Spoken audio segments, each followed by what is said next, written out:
Lyca production Subaskaran மற்றும் red Jain movies தயாரிப்பில் உலகநாயகன் கமல்ஹாசன் நடிப்பில் பிரம்மாண்டமான இயக்குனர் சங்கர் இயக்கத்தில் இந்தியன் 2 வெற்றி நடை போடுகிறது.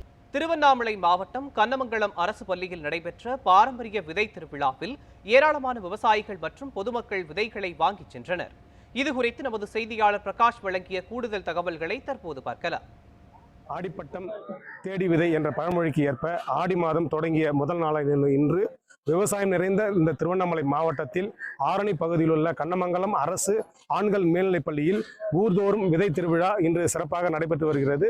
இந்த பாரம்பரியமிக்க விதை திருவிழாவில் பல்லாயிரக்கணக்கான மக்கள் கண்டு ரசிப்பதுடன் இங்கு பாரம்பரியமிக்க விவசாயத்திற்கு உகந்த தரமான விதைகளை தற்போது மக்கள் பார்வையிட்டு வருகின்றனர். பாரம்பரியமிக்க இந்த விதை திருவிழாவில் நீங்க என்ன மாதிரியான விதைகள் தற்போது விவசாயிகளுக்கு காட்சிப்படுத்தப்பட்டிருக்கீங்க?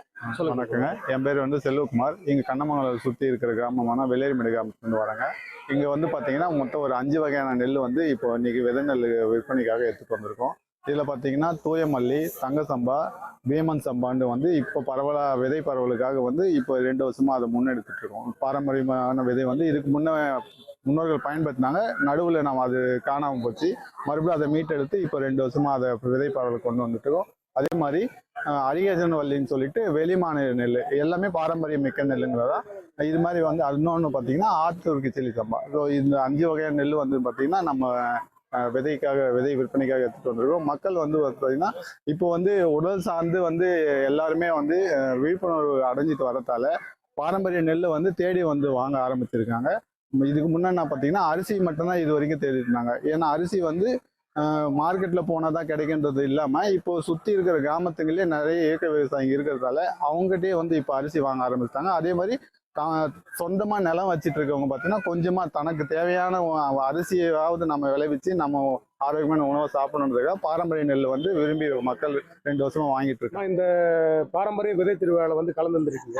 இந்த விதை திருவிழாவில் இப்போ உங்களுக்கு என்ன மாதிரியான பொருட்களை விதைகளை ஆய்வு பண்ணி தேர்வு பண்ணி வாங்குறீங்க?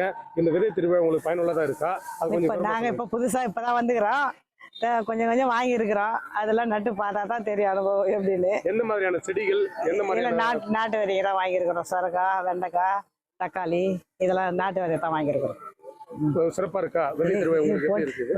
இதெல்லாம் சிறப்பு தான். நல்லா நாட்டு விவசாயம் சிறப்பு தான் செய்யணும். அதெல்லாம் ஸ்டெப் எடுத்து அதான் ரொம்ப சிறப்பு செய்யறதுல தான் இருக்குது. ஒரு 15-16 பேர் கொண்ட குழு தான் இந்த விழாவை முன்னெடுத்துட்டு இருக்கிறோம். இங்கே பார்த்தீங்கன்னா 2வது வருஷம் இது நடந்துட்டு இருக்குது. இங்கே பாரம்பரிய நெல்மணிகள், அப்புறம் காய்கறி விதைகள், மூலிகை செடிகள், அப்புறம் கிழங்கு வகைகள், அப்புறம் மூலிகை செடிகள், இந்த மாதிரி நிறைய விஷயங்கள் பண்ணிட்டு இருக்கிறோம். இதில் பார்த்தீங்கன்னா 50 வகையான நெல்மணிகளை நம்ம காட்சிப்படுத்திட்டு இருக்கிறோம்.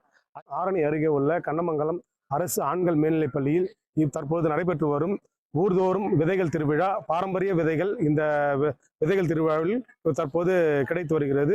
இதில் கண்ணமங்கலம் மற்றும் ஆரணி சுற்றியுள்ள ஏராளமான விவசாயிகளும் பொதுமக்களும் இங்கு காட்சிப்படுத்தப்பட்டுள்ள விதைகளை ஆர்வமுடன் பார்த்தும் விதைகளின் தன்மை குறித்தும் விதைகள் எவ்வாறு பயன்படுத்தப்பட வேண்டும் என்பது குறித்தும் கேட்டறிந்து ஆர்வமுடன் விதைகளை வாங்கி செல்கின்றனர். நியூஸ் 7 தமிழ் தொலைக்காட்சி செய்திகளுக்காக ஆரணியில் இருந்து செய்தியாளர் பிரகாஷ்.